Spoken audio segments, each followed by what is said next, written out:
Hello, this is the last part of this slide lecture. So we now talk about SCORE, a very popular term, and probably you've heard this many times. We now talk about the Supply Chain Operations Reference Model and its role in the supply chain performance analysis.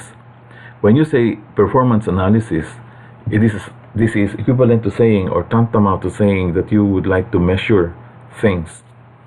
And we measure things in terms of 4 areas.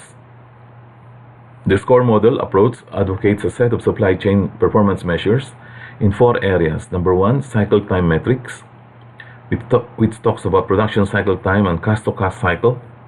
Number 2 would be cost metrics, cost per shipment and cost per warehouse pick. How much does it cost every time you go to the warehouse and pick something?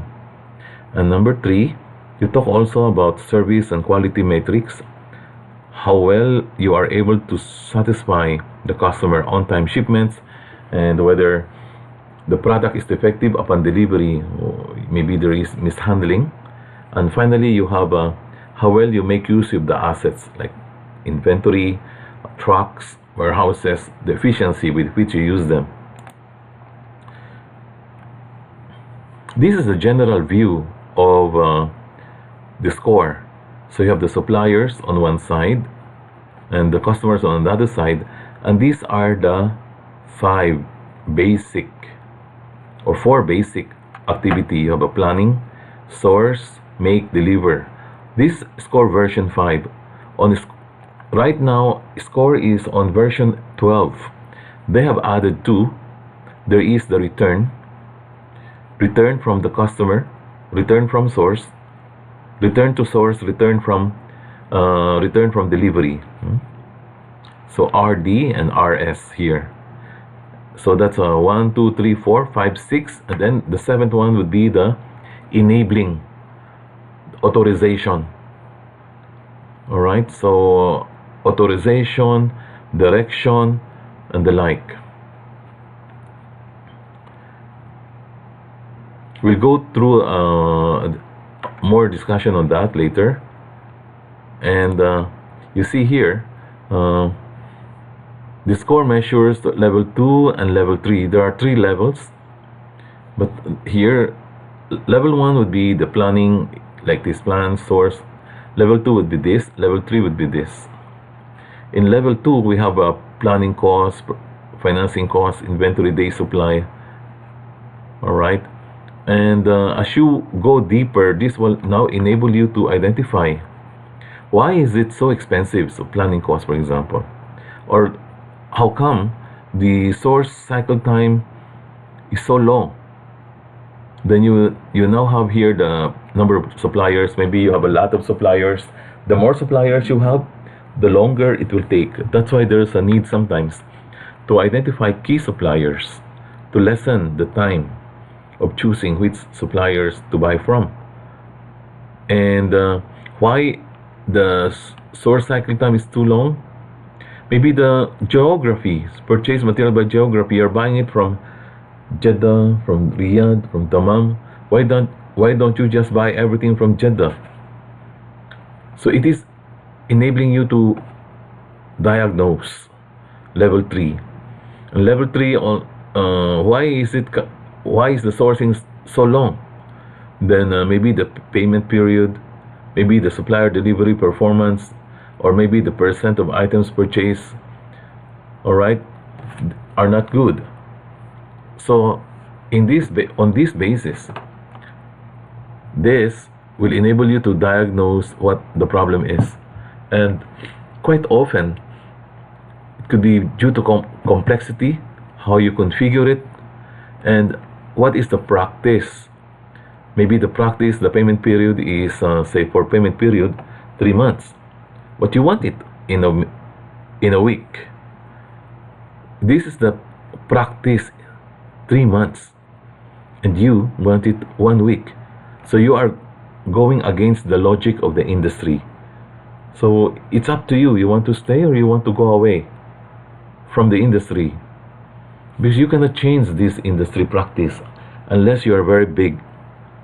This is what we mean by practice measures. What is it they do? Similarly, in making, all right, this is equivalent to manufacturing, assembling. In China, for example, we say they are big manufacturer of the world or the factory of the world, when in fact many of their products are assembling. They bring in materials from the US or from South Korea, and they assemble them there. So making now, but they also do manufacture. So basically, making would mean assembling, extraction from earth, agriculture, anything that transform materials. This is making. Assembly, all right, putting things together. So in the make, you could have build, order, attainment, product quality, and the like. So that's performance. But then if there is a problem, this will enable, it will, maybe it's because of the product's too complex. We can say it that way. Or you design it in a different way. Why there is a defect? Because your design is so difficult. Configuration measure. Or you plan for a large amount of item. You plan to carry 30 people, but you have only a car. You have only a Yaris. How can that be? That's capacity utilization. All right. So this is the practice. What they do, build to stock is how many percent, and sometimes that is the practice, and then you would like to change it. All right. So these are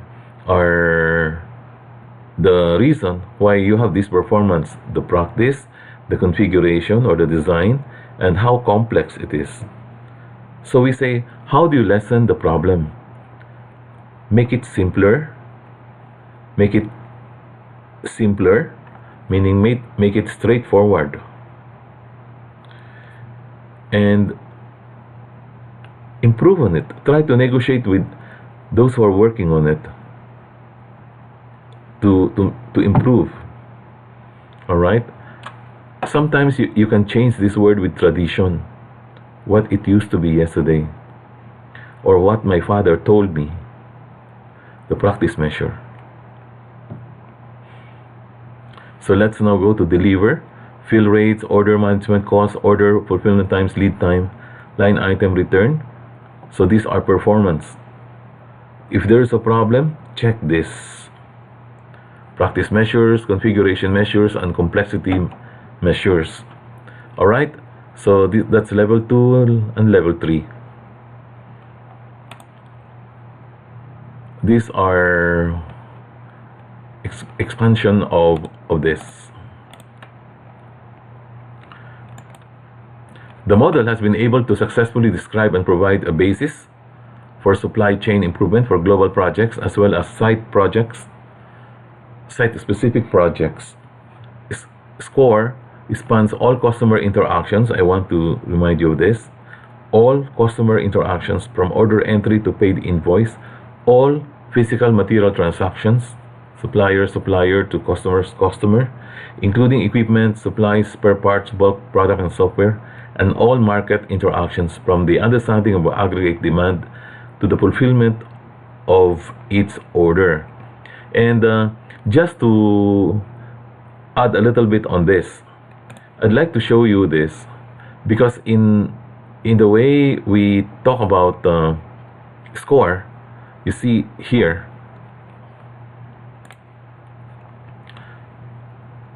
we have the performance indicator there. There are two: customer facing, we say, and we have the internal facing. So we have reliability, responsiveness, and agility, where reliability, the strong spelling there, would be perfect order fulfillment. Responsiveness would be order fulfillment cycle time, and agility would be upside supply chain flexibility, upside supply chain adaptability, downside supply chain adaptability, and overall value at risk. That's the agility. And then agility would refer to how you can change with the suppliers. Internal facing is how well you manage your costs and how well you use what you already have. Cash to cash cycle time, make the collection faster. Return on supply chain fixed assets like your trucks, your warehouses, and return on working capital. Okay, so these are important measurements, and in fact, we talked a little bit about this on the introduction of. Let's see if it's the same.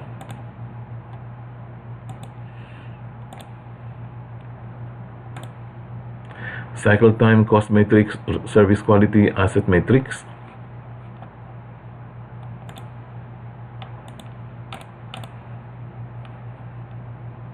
And here, asset matrix, costs are not as exactly the same because there are some changes already. This represents a more, I think this is score 11. Then you see here, the key performance indicator would be for reliability, perfect order fulfillment, responsiveness, order fulfillment cycle time.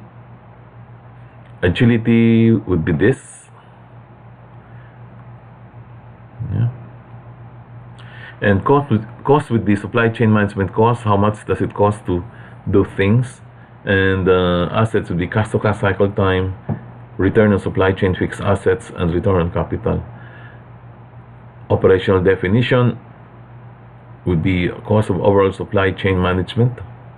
The main, the sale main cost that consists of direct labor costs and the like. If you look at this, the agility, upside supply chain flexibility, the company's ability to flexibly move against the number of days needed to meet unplanned demand. Upside supply chain adaptability, the company's ability to adapt a maximum percentage of the number of items that can be sent if there is increased demand. So increased number of demand, that's supply chain adaptability. This is the number of days, this is the number of quantity. And then downside, the company's ability to adapt in terms of percentage reduction in the number of orders to be delivered in the next few days. And overall risk, the value of risk borne by the company as a whole. So these are what we mean by agility. Responsiveness is duration of source cycle time, make cycle time, delivery cycle time, and delivery retail cycle time. How well you can do that, how well can you shorten it. Responsiveness, the percentage of orders delivered, delivery, the performance, the customer commit date, documentation, accuracy, and perfect condition. Just want to say something about responsiveness. You see, we have the duration, the length of time you need to do something. It is for this reason. It is always good to make it less and less and less. We don't care why. We just want to make it short. That's why automation in the supply chain management is in order, because quite often they want it short, make it fast. And what else should I tell you? And overall, for example, let me just show this to you. Overall, the entire scenario for the score is that the basic contribution of score to the overall supply chain is its codification of the activity of supply chain management. What is meant by that? We are able to codify, for example, P1, P2, P3, P4, P5. These are activities in the supply chain. So P1 would mean planning of the supply chain. P2 would mean you are planning for the source. P3 would mean planning for making. P4 is planning for how to deliver. And P5 would be planning for returns. P6 would be for delivery, and P7 would be for enabling. So you must have a plan, basically like this. And as you can see here, S1, M1, D1. This is RD, RD1, RD2, RD3 for return delivery. And RS1, RS2, RS3, you return to the source. There are some processes there. And then you have enabling here. Enable, E. So you codify them. What for? Because you would like, you see this? Because you would like to put them into the geography map. You would like to build this up. Once you are able to do that, once you are able to do the geography map, you can now have a thread diagram where you can now identify how to speed up things and how to allocate things, how to allocate activity to a particular area. And after having done that, you can now make the measurements at level 2. At level 2, you can do because this is a process. So this is level 2. Alright, level 2 measurements out there. This is a process, this arrow here. Source process, make process. Within a process are activities. It is the problem why a process is long is that some of the activities are slow or defective, and you have to identify those activities. So we are saying that a process is what we can easily measure, but within that process are activities, and those processes or those activities, when measured, can tell us or can provide us the source of the error.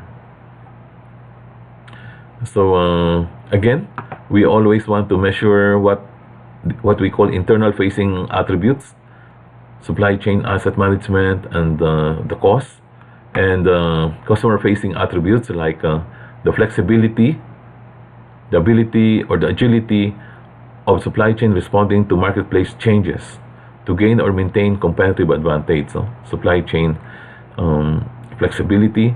Supply chain responsiveness is the velocity or the speed at which a supply chain provides products to the customer.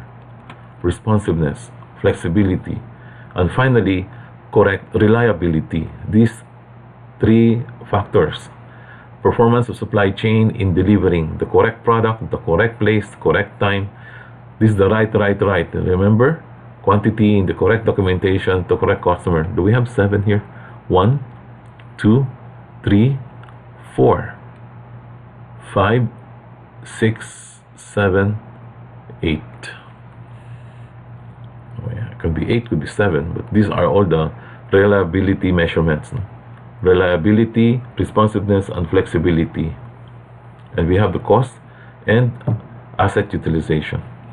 And yeah, so we have here again an example of a score methodology. So you have here the external reliability, responsiveness, and flexibility, and cost and assets. No? You have your own measurements. This is the company's own measurements, and then it tries to compare it with industry. Parity means at par, equal. When the value here, say it becomes like 91, then it has an advantage because 90 is the advantage. So this just like a rating. 95 means superior. So if you get 95 here, then you are superior in this particular aspect. Okay? And if you are able to improve, for example, this is 0 right now. If you are able to improve even up to this point, you are looking at $30 million revenue. Alright? If you are, for example, able to improve the total supply chain management cost, because right now it is at 19%. If you are able to reduce it to even 13%, you are looking at 30 million indirect cost savings. Alright? So, that's it. And I hope So this is the process. And do you have, okay, big process, small processes? It's a good discussion. The score really is a very good, it's a classic, and is still the one being used by many organizations. And some professionals in the score tend to know the codes of the activity, because that's important when you are doing analysis. All right, so I will end here, and I hope you enjoyed the semester with me, and I hope you learned something, and looking forward to having the quiz and the final exam, or maybe we should say the final exam, and hoping you will have a good marks in the quizzes as well, and the assignments. Thank you very, very much. Just write if you have any problem. Thank you.